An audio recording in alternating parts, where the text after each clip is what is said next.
नमस्कार दोस्तों, आप देख रहे हैं डिजिटल वेंचर का यूट्यूब चैनल और मैं आपका फिर से स्वागत करता हूं। और आज का हमारा टॉपिक है ओबीएस सॉफ्टवेयर से रिलेटेड। बहुत सारे लोग जो लाइव स्ट्रीमिंग करते हैं या स्क्रीन रिकॉर्डिंग करते हैं, तो उसमें जो बहुत सारा ऐप है, उसमें मैक्सिमम जो आपको स्क्रीन रिकॉर्डिंग का ऐप है वो सारा पेड है। सब में पैसा लगता है, मंथली सब्सक्रिप्शन से लेके एनुअल सब्सक्रिप्शन, बहुत सारे पैसे का डिमांड होता है। लेकिन फ्री ऑनलाइन आपका जो स्क्रीन रिकॉर्डर होता है उसमें ओबीएस सबसे फेमस है और बहुत आसान है और बहुत सारी फैसिलिटीज इसमें दी हुई है जो एक पेड ऐप में होती है। अगर आप लैपटॉप या डेस्कटॉप पे अपना वीडियो क्रिएट करते हैं या स्क्रीन रिकॉर्डिंग करते हैं या लाइव स्ट्रीमिंग करते हैं, तो उसमें ओबीएस सॉफ्टवेयर जो फ्री वर्जन वाले जितने भी सॉफ्टवेयर हैं उसमें मेरे हिसाब से वन ऑफ द बेस्ट है। आज हम लोग ओबीएस सॉफ्टवेयर के ट्रबल शूटिंग की बात करेंगे। मैक्सिमम केस में आप देखते हैं कि जब आप ओबीएस सॉफ्टवेयर इंस्टॉल करते हैं तो आपको ब्लैक स्क्रीन का एक प्रॉब्लम आता है कि आपका स्क्रीन रीड नहीं कर रहा होता है। जैसे कि आप देख रहे हैं दोस्तों कि हमारा ये ब्लैक स्क्रीन आ रहा है, तो ये ब्लैक स्क्रीन की समस्या बहुत कॉमन है। आज हम लोग इसको ठीक करने का कोशिश करेंगे। इसको ठीक करने के दो विधियां हैं, दोनों विधियों को मैं एक एक कर आपको बताऊंगा। जिसमें हो सकता है कि आपका ये जो ओबीएस सॉफ्टवेयर आपने इंस्टॉल किया है वो पहले विधि से ठीक हो जाए। अगर पहले विधि से वो नहीं ठीक हो पाता है तो दूसरा तरीका मैं बताऊंगा। इन दोनों तरीकों को आप ध्यान से देखिए और इतना मैं गारंटी के साथ कह सकता हूं कि ब्लैक स्क्रीन की समस्या जो ओबीएस में आती है, खास करके नए वर्जन में, तो ये गारंटी के साथ मैं कहता हूं कि वो निश्चित रूप से आपके सिस्टम से दूर हो जाएगा। तो आइए हम चलते हैं कि इसमें हमें क्या करना चाहिए। दोस्तों, जब आप ओबीएस सॉफ्टवेयर इंस्टॉल करते हैं तो इंस्टॉल करने के बाद आप इस स्क्रीन पे आते हैं तो आपको सबसे पहले कुछ कॉमन चीज़ें हैं जो आपको कर लेनी चाहिए। सबसे पहला तो आप यहाँ पर देख रहे हैं कि एक सीन ऑलरेडी क्रिएटेड है, लेकिन हमारा यह सुझाव है कि आप एक सीन और क्रिएट कर लें। तो आप यहाँ पर जाएंगे तो सीन 2, आप इसे नाम भी चेंज कर सकते हैं अपनी इच्छा से। आप चाहें तो एक नाम इसको दे सकते हैं, लेकिन मैं जो ये डिफ़ॉल्ट ले रहा है उसी को छोड़ देता हूँ और इसे आप ओके करें और एक सीन 2 क्रिएट हो गया। दूसरा चीज़, चूंकि ये फ्री स्क्रीन सॉफ्टवेयर है, स्क्रीन रिकॉर्डिंग सॉफ्टवेयर है, तो स्क्रीन रिकॉर्डिंग सॉफ्टवेयर में आपको यहाँ पर डिस्प्ले रिकॉर्डिंग पहले आपको क्रिएट करना होगा। तो यहाँ पर आप सोर्स में जाकर आप स्क्रीन का डिस्प्ले कैप्चर ऑप्शन एक आता है। ऐसे विंडो कैप्चर भी करते हैं, लेकिन मैं यहाँ डिस्प्ले कैप्चर को प्रेफरेंस देता हूँ। डिस्प्ले कैप्चर को आप क्रिएट करेंगे ताकि वो आपके डिस्प्ले को कैप्चर कर सके। यहाँ इसे ओके दबाएंगे। ओके दबाने के बाद ये इसका सेटिंग्स में हम लोग चले जाएंगे जिसमें कैप्चर मेथड को ऑटोमेटिक दिख रहा है और इसमें विंडो 10 और डेस्कटॉप डुप्लीकेशन भी आता है, लेकिन मेरा सजेशन है कि आप ऑटोमेटिक करें इसको, बिना कोई छेड़छाड़ के आप इसे ओके कर दें। तो आप देख रहे हैं दोस्तों, डिस्प्ले कैप्चर हमारा यहाँ पर क्रिएट हो चुका है और डिस्प्ले में ये इसका लेआउट दिख रहा है, लेकिन ये स्क्रीन मुझे अपना नहीं दिख रहा है। साथ ही साथ आप ऑडियो कैप्चर का भी एक ऑप्शन क्रिएट कर लें जिसमें ऑडियो इनपुट कैप्चर है। इसे भी आप वैसे ही आप क्रिएट कर लें ताकि आपके ऑडियो को भी वो रीड करे। और यहाँ देखिए ओके का बटन मैं यहाँ पर प्रेस करता हूँ। अब ये डिफ़ॉल्ट ऑप्शन है, बिल्कुल इसे डिफ़ॉल्ट ऑप्शन को ही छोड़ करके बिना कोई छेड़छाड़ के एक ऑडियो कैप्चर भी हम क्रिएट कर लेते हैं। अब अपने स्क्रीन पर कहीं राइट क्लिक करेंगे और राइट क्लिक करने के बाद सबसे नीचे से थोड़ा ऊपर डिस्प्ले सेटिंग आता है।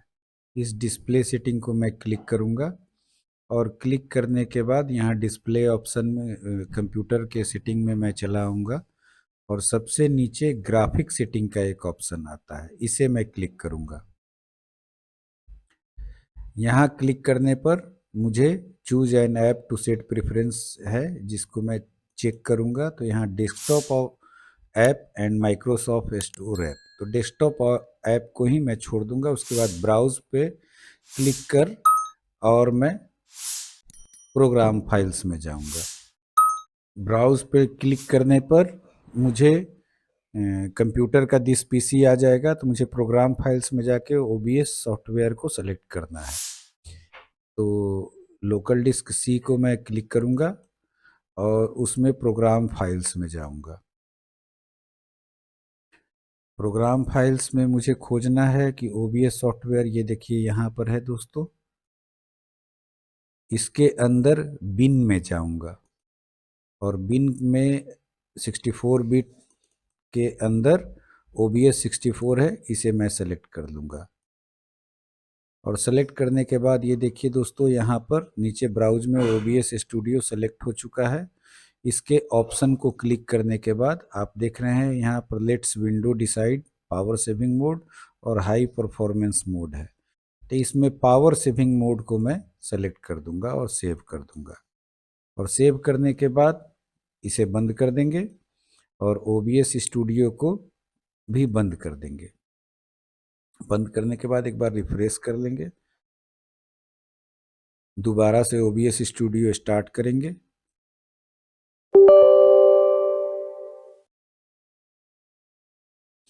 यहाँ अधिकतर लोगों का OBS स्टूडियो रन करना स्टार्ट कर देगा, लेकिन कुछ लोगों का नहीं भी करता है।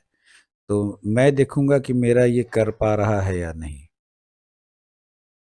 जैसा कि मैं देख पा रहा हूं दोस्तों कि हमारा स्क्रीन अभी तक ब्लैक स्क्रीन ही आ रहा है। हमारा विंडो का स्क्रीन कैप्चर करना OBS ने अभी भी स्टार्ट नहीं किया है। आप कहीं अगर आपका भी ब्लैक स्क्रीन अभी भी आ रहा है तो आप इस वीडियो को कंटिन्यू कर सकते हैं, और अगर आपका ये प्रॉब्लम सॉल्व हो गया है तो आप खुशनसीब हैं, आपका काम हो गया। लेकिन अब सेकेंड स्टेप मैं इसमें ये दिखाऊंगा दोस्तों कि अब मुझे फिर वापस जो है सो बाहर के स्क्रीन पे क्लिक करना है। राइट क्लिक करने के बाद देखना ये है कि आपके सिस्टम में कोई अगर ग्राफिक कार्ड्स इंस्टॉल है तो आपको उसके कंट्रोल पैनल में जाना है। जैसा कि आप देख पा रहे हैं कि हमारे लैपटॉप में एनवीडिया का ग्राफिक कार्ड इंस्टॉल है और इसके कंट्रोल पैनल को मैं क्लिक कर रहा हूं। हो सकता है कि आपके केस में कोई दूसरा ग्राफिक कार्ड इंस्टॉल हो तो आप उसको सेलेक्ट कर सकते हैं। मेरे केस में एनवीडिया है तो मैं इसे सेलेक्ट करता हूं। अब आप देख रहे हैं दोस्तों कि एनवीडिया का ग्राफिक कंट्रोल पैनल ओपन हो रहा है और उसके मैनेज 3D सेटिंग्स में मैं जा रहा हूं।